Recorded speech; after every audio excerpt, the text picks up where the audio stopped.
పరిశుద్ధాత్ముడు మీ జీవితంలో శక్తివంతంగా కదలబోతున్నాడని తెలిపే 5 సూచనలు. దేవుడు మీ జీవితంలో అసాధారణమైన కార్యం చేయబోయే ముందు చాలామంది క్రైస్తవులు గుర్తించలేని కొన్ని ప్రత్యేక సంకేతాలను పంపిస్తాడు. ఇవి యాదృచ్ఛిక సంఘటనలు కావు, ఊహాజనిత ఆశలు కూడా కావు. ఇవి పరలోకం మీ జీవితంలో అద్భుతంగా జోక్యం చేసుకోబోతున్నదని తెలియజేసే దైవిక సూచనలు. ఈ సందేశంలో పరిశుద్ధాత్ముడు మీ జీవితంలో శక్తివంతంగా కదలబోతున్నాడని తెలియజేసే 5 ముఖ్యమైన సూచనలను చూద్దాం. 1. దేవుని కొరకు తీరని ఆత్మీయ ఆకలి కలుగుతుంది.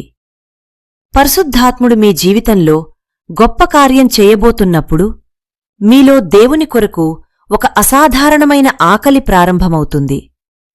ఇప్పటివరకు సరిపోతున్న ప్రార్థన సమయం సరిపోనట్టుగా అనిపిస్తుంది. బైబిల్ అధ్యయనం మరింత లోతుగా చేయాలనిపిస్తుంది. ఆరాధన, ఉపవాసం, దేవుని సన్నిధిలో గడపటం పట్ల మీలో కొత్త ఆసక్తి పెరుగుతుంది.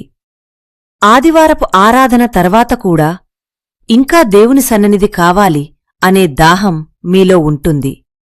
కీర్తనలు 42:1లో దావీదు ఇలా చెప్పాడు: జింక నీటివాగుల కొరకు ఆశపడునట్లు దేవా, నా ప్రాణము నీ కొరకు ఆశపడుచున్నది.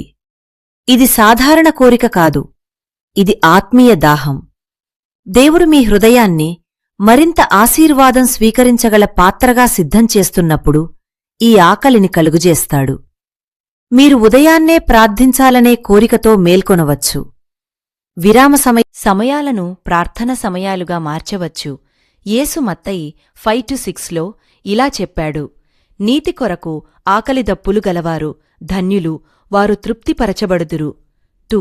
ఆత్మీయ లోకంపై ఎక్కువ అవగాహన కలుగుతుంది. పరిశుద్ధాత్ముడు శక్తివంతంగా కదలబోతున్నప్పుడు మీ ఆత్మీయ గ్రహణశక్తి పెరుగుతుంది. ఇంతకు ముందు గమనించని విషయాలను గమనించడం ప్రారంభిస్తారు. కొన్ని ప్రదేశాల్లో అసౌకర్యంగా అనిపిస్తుంది. కొన్ని పాటలు, సినిమాలు లేదా సంభాషణలు ఆత్మీయంగా భారంగా అనిపిస్తాయి. 1 కొరింథీయులకు 2:15లో పౌలు ఇలా చెప్పాడు: ఆత్మీయుడు సమస్తమును విచారించును. మీరు వ్యక్తుల అవసరాలను వారు చెప్పకముందే గ్రహించవచ్చు. ఎవరికైనా ప్రార్థన అవసరమని ముందుగానే తెలుసుకోవచ్చు. కనులు మరింత స్పష్టంగా ఉండవచ్చు. కొన్ని కలలు ఆత్మీయ అర్థాలను కలిగి ఉండవచ్చు. ఇది చట్టబద్ధమైన మతపరమైన కఠినత్వం కాదు. ఇది పరిశుద్ధాత్మునితో మరింత సన్నిహితంగా నడిచే ఫలితం. 3. దేవుడు అసాధారణ పరిస్థితులను ఏర్పరచడం ప్రారంభిస్తాడు. పరిశుద్ధాత్ముడు గొప్ప కార్యం చేయబోయే ముందు మీ జీవితంలో కొన్ని అనుకోని మార్పులు సంభవించవచ్చు. మీరు అనుకున్న ప్రణాళికలు నిలిచిపోవచ్చు. కొన్ని తలుపులు మూసుకుపోవచ్చు. మీరు ఊహించని కొత్త అవకాశాలు తెరుచుకోవచ్చు.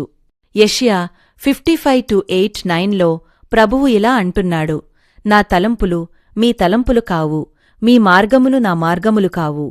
కొన్నిసార్లు దేవుడు అసాధారణమైనదాన్ని నిర్మించడానికి సాధారణమైనదాన్ని తొలగిస్తాడు. ఉద్యోగం కోల్పోవడం కొత్త పిలుపుకు దారి కావచ్చు. ఒక సంబంధం ముగియడం దేవుడు సిద్ధం చేసిన సంబంధాలకు స్థలం కల్పించవచ్చు. ఆరోగ్య సమస్యలు ప్రార్థనలో మరింత లోతుకు తీసుకెళ్లవచ్చు. ఆర్థిక ఒత్తిళ్లు దేవునిపై ఆధారపడడం నేర్పించవచ్చు. రోమీయులకు 8:28 ప్రకారం దేవుని ప్రేమించువారికి సమస్తమును మేలు కలుగుటకై సమకూడి జరుగును. అందువల్ల ఈ అంతరాయాలను శిక్షగా కాకుండా సిద్ధపరిచే ప్రక్రియగా చూడాలి. దేవుడు మీ జీవితంలో శక్తివంతంగా కదలబోతున్నప్పుడు శత్రువు కూడా తన దాడులను పెంచుతాడు. మీ ఆత్మీయ ఎదుగుదలను చూసి కొంతమంది విమర్శించడం ప్రారంభించవచ్చు. ముందు మద్దతిచ్చిన వారు ఇప్పుడు ప్రశ్నించవచ్చు. కుటుంబ సభ్యులు, స్నేహితులు లేదా సహోద్యోగులు మీ విశ్వాసాన్ని అర్థం చేసుకోకపోవచ్చు. ఇదే సమయంలో ఇతర సవాళ్లు కూడా రావచ్చు. ఆర్థిక సమస్యలు, ఆరోగ్య సమస్యలు, భావోద్వేగ పోరాటాలు, నిద్రలో అంతరాయాలు, పరిచర్యలో ఆటంకాలు.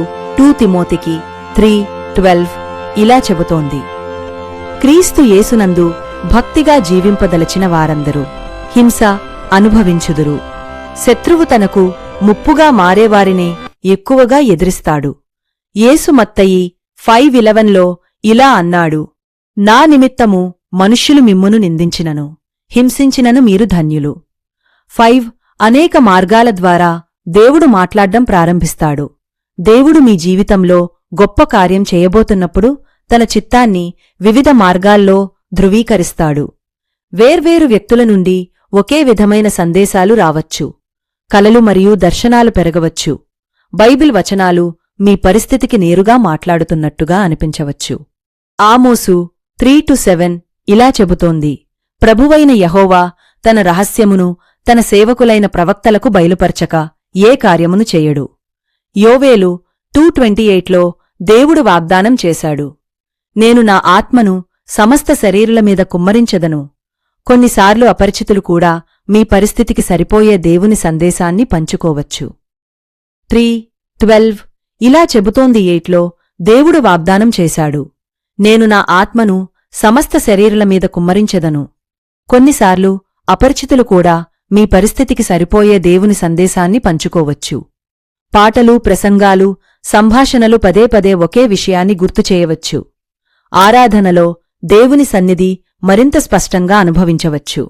ఈ 5 సూచనలు కలిసి దేవుని సిద్ధపరిచే ప్రక్రియలో భాగంగా పనిచేస్తాయి. ఆత్మీయ ఆకలితో మరింత దేవుని కొరకు స్థలాన్ని సృష్టిస్తుంది. ఆత్మీయ సున్నితత్వంతో ఎక్కువ ప్రకటనను స్వీకరించడానికి సిద్ధం చేస్తుంది. దైవిక అంతరాయాలు అద్భుత పరిష్కారాల కొరకు స్థానం కల్పిస్తాయి. వ్యతిరేకతతో రాబోయే కార్యం యొక్క ప్రాముఖ్యతను తెలియజేస్తుంది. ప్రవచనాత్మక ధృవీకరణలు ధైర్యాన్ని మరియు దిశను అందిస్తాయి. చాలామంది విశ్వాసులు ఈ సూచనలను తప్పుగా అర్థం చేసుకుంటారు. ఆకలిని అసంతృప్తిగా చూస్తారు. సున్నితత్వాన్ని బలహీనతగా భావిస్తారు. అంతరాయాలను దురదృష్టంగా చూస్తారు. వ్యతిరేకతను ఓటమిగా భావిస్తారు. దైవిక ధృవీకరణలను యాదృచ్ఛికంగా భావిస్తారు. కాని ఇవన్నీ దేవుడు మిమ్మల్ని సిద్ధపరుస్తున్న సంకేతాలు కావచ్చు. ప్రార్థన పరలోక తండ్రి, ఇర్మియా 29:11 ప్రకారం, నా కొరకు నీకు మంచి ఆలోచనలు ఉన్నందుకు నీకు కృతజ్ఞతలు చెల్లిస్తున్నాను. నీవు నా జీవితంలో శక్తివంతంగా కదలబోతున్నావని నేను విశ్వసిస్తున్నాను. నాలో నీవు ఉంచిన ఆత్మీయ ఆకలిని మరింత పెంచుము. నీ సన్నిధిలో లోతుగా నడిపించుము. నా జీవితంలోని ప్రతి అంతరాయాన్ని, ప్రతి పరీక్షను, ప్రతి పోరాటాన్ని మీ సిద్ధపరిచే ప్రక్రియగా చూడగల జ్ఞానాన్ని నాకు అనుగ్రహించుము. పరిశుద్ధాత్మ, నీ స్వరాన్ని స్పష్టంగా వినగల చెవులను, నీ కార్యాలను గుర్తించగల కళ్లను నాకు దయచేయుము. నీ చిత్తాన్ని నెరవేర్చడానికి నన్ను ఉపయోగించుము. నా జీవితమంతా నీ మహిమకే అంకితం చేస్తున్నాను. యేసుక్రీస్తు నామములో ప్రార్థించుచున్నాను. ఆమేన్. 4 వ్యతిరేకత మరియు పోరాటాలు పెరుగుతాయి. ఇది ఆశ్చర్యకరంగా అనిపించవచ్చు. దేవుడు మీ జీవితంలో శక్తివంతంగా కదలబోతున్నప్పుడు శత్రువు కూడా తన దాడులను పెంచుతాడు. మీ ఆత్మీయ ఎదుగుదలను చూసి కొంతమంది విమర్శించడం ప్రారంభించవచ్చు. ముందు మద్దతిచ్చినవారు ఇప్పుడు ప్రశ్నించవచ్చు. కుటుంబ సభ్యులు, స్నేహితులు లేదా సహోద్యోగులు మీ విశ్వాసాన్ని అర్థం చేసుకోకపోవచ్చు. ఇదే సమయంలో ఇతర సవాళ్లు కూడా రావచ్చు. ఆర్థిక సమస్యలు, ఆరోగ్య సమస్యలు, భావోద్వేగ పోరాటాలు, నిద్రలో అంతరాయాలు, పరిచర్యలో ఆటంకాలు. 2 తిమోతికి 3:12 ఇలా చెబుతోంది, క్రీస్తు యేసునందు భక్తిగా జీవింపదలచిన వారందరూ హింస అనుభవించుదురు. శత్రువు తనకు ముప్పుగా మారేవారినే ఎక్కువగా ఎదిరిస్తాడు. యేసు మత్తయి 5:11లో ఇలా అన్నాడు, నా నిమిత్తము మనుష్యులు మిమ్మును నిందించినను, హింసించినను మీరు ధన్యులు. 5 అనేక మార్గాల ద్వారా దేవుడు మాట్లాడడం ప్రారంభిస్తాడు. దేవుడు మీ జీవితంలో గొప్ప కార్యం చేయబోతున్నప్పుడు తన చిత్తాన్ని వివిధ మార్గాల్లో ధృవీకరిస్తాడు. వేర్వేరు వ్యక్తుల నుండి ఒకే విధమైన సందేశాలు రావచ్చు. కలలు మరియు దర్శనాలు పెరగవచ్చు. బైబిల్ వచనాలు మీ పరిస్థితికి నేరుగా మాట్లాడుతున్నట్టుగా అనిపించవచ్చు.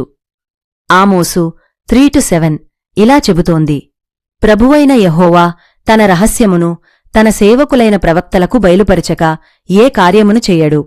యోవేలు 2:28లో దేవుడు వాగ్దానం చేశాడు, నేను నా ఆత్మను సమస్త శరీరుల మీద కుమ్మరించెదను.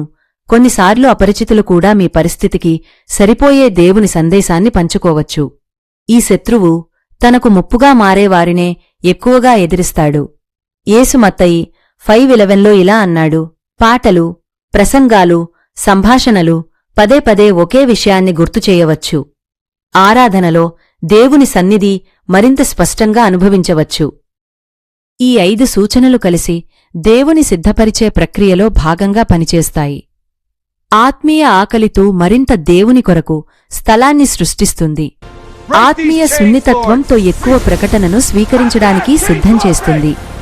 దైవిక అంతరాయాలు అద్భుత పరిష్కారాల కొరకు స్థానం కల్పిస్తాయి. వ్యతిరేకతతో రాబోయే కార్యం యొక్క ప్రాముఖ్యతను తెలియజేస్తుంది. ప్రవచనాత్మక ధృవీకరణలు ధైర్యాన్ని మరియు దిశను అందిస్తాయి. చాలామంది విశ్వాసులు ఈ సూచనలను తప్పుగా అర్థం చేసుకుంటారు. ఆకలిని అసంతృప్తిగా చూస్తారు. సున్నితత్వాన్ని బలహీనతగా భావిస్తారు. అంతరాయాలను దురదృష్టంగా చూస్తారు. వ్యతిరేకతను ఓటమిగా భావిస్తారు. దైవిక ధృవీకరణలను యాదృచ్ఛికంగా భావిస్తారు. కాని ఇవన్నీ దేవుడు మిమ్మల్ని సిద్ధపరుస్తున్న సంకేతాలు కావచ్చు. ప్రార్థన. పరలోక తండ్రి, ఇర్మియా 29:11 ప్రకారం, నా కొరకు నీకు మంచి ఆలోచనలు ఉన్నందుకు నీకు కృతజ్ఞతలు చెల్లిస్తున్నాను. నీవు నా జీవితంలో శక్తివంతంగా కదలబోతున్నావని నేను విశ్వసిస్తున్నాను. నాలో నీవు ఉంచిన ఆత్మీయ ఆకలిని మరింత పెంచుము. మీ సన్నిధిలో లోతుగా నడిపించుము. నా జీవితంలోని ప్రతి అంతరాయాన్ని, ప్రతి పరీక్షను, ప్రతి పోరాటాన్ని మీ సిద్ధపరిచే ప్రక్రియగా చూడగల జ్ఞానాన్ని నాకు అనుగ్రహించుము. పరిశుద్ధాత్మ, నీ స్వరాన్ని స్పష్టంగా వినగల చెవులను, నీ కార్యాలను గుర్తించగల కళ్లను నాకు దయచేయుము. నీ చిత్తాన్ని నెరవేర్చడానికి నన్ను ఉపయోగించుము. నా జీవితమంతా నీ మహిమకే అంకితం చేస్తున్నాను. యేసుక్రీస్తు నామములో ప్రార్థించుచున్నాను. ఆమేన్.